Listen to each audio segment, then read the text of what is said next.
ஆறறிவு உயிரினமான மனிதர்களே, நான் தான் மரம் பேசுகிறேன். தமிழ்நாட்டு அரசியல் சூழலில் ஓரறிவு உயிரினமான எங்களுக்கு தனியாக போராடிய ஒரே தலைவன் சீமான் அவர்கள்தான். அன்பு உறவுகளே, எங்களுக்காக அவர் மரங்களின் மாநாடு நடத்தினார். இந்த பூமி பந்தில் ஓரறிவு முதல் ஆறு அறிவு வரை அனைத்து உயிர்களுக்கும் தேவையானது தண்ணீர். அதனாலேயே தண்ணீர் மாநாடும் நடத்தினார். நம் மண்ணை காக்க, மலைகளை காக்க மலைகளின் மாநாடு நடத்தினார். ஏனென்றால் மலைகள் தான் வானிலிருந்து பருவமழை பெய்வதற்கு உதவியாக இருக்கும்.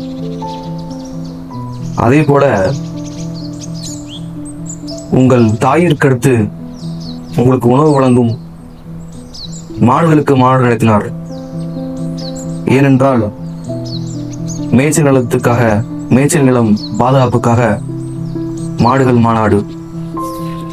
அதே போல கடலம்பா மாநாடு நடத்தினார்.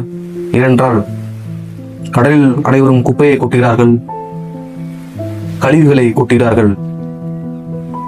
குறிப்பாக நம் பூமியை நாசம் செய்யும் அணுமின் கழிவுகளை கடல் மீதுதான் கொட்டுகிறார்கள்.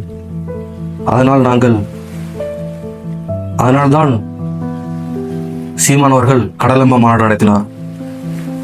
கடலம்பா மாநாடு எதற்கு என்றால், பூமி சுற்றுவதில் 80% பங்கு கடலுக்குத்தான் இருக்கிறது.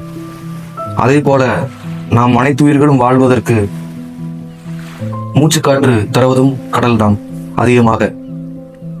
எனவே உறவுகளே, இம்மண்ணில் மது, மாது, கொள்ளை அனைத்து பிரச்சனைக்கும் போராடிய ஒரே தலைவன் செந்தமன் சீமான் அவர்கள்தான். தேர்தல் நேரத்தில் அவர் கிட்டத்தட்ட 190 மேலிடங்களில் கூட்டம் போட்டு நாள் ஒன்றுக்கு 6 மணி நேரம் பேசினார். ஆனாலும் மக்கள் யாரும் அவருக்கு வாய்ப்பு தரவில்லை. எங்கள் நிழல் மீது கூட அவர் களைப்பாறவில்லை. மரங்களாகிய எங்கள் மீது சாய்ந்து கூட நிற்கவில்லை, ஓயாமல் உழைத்தார். கடைசியாக ஒன்றே ஒன்று சொல்லிக் கொள்கிறேன்.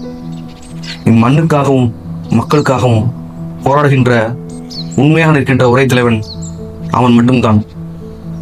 அவனை விட்டுவிடாதீர்கள், இருக பற்றிக் கொள்ளுங்கள். விண்ணையும் மண்ணையும் காக்க வந்த தேவதூதன் அவன் செந்தமிழன் சீமான். எனவே உறவுகளே, நாளை மே 18 இன அழிப்பினால், இன எழுச்சினால். எனவே அனைவரும் சென்னையில் உள்ள மறைவில நகரில் ஒன்று கூடுவோம். அனைத்து ஊர்களையும் காக்க வந்தவன் அண்ணன் செந்தமிழன் சீமான். கொங்குதேர் வாழ்க்கை அஞ்சரை தும்பி காமம் செப்பாது கண்டது மொழியுமோ என்று பாட்டெழுதி இறையனார் என்று இருக்கு. இறையனார் இருக்கு கீழே.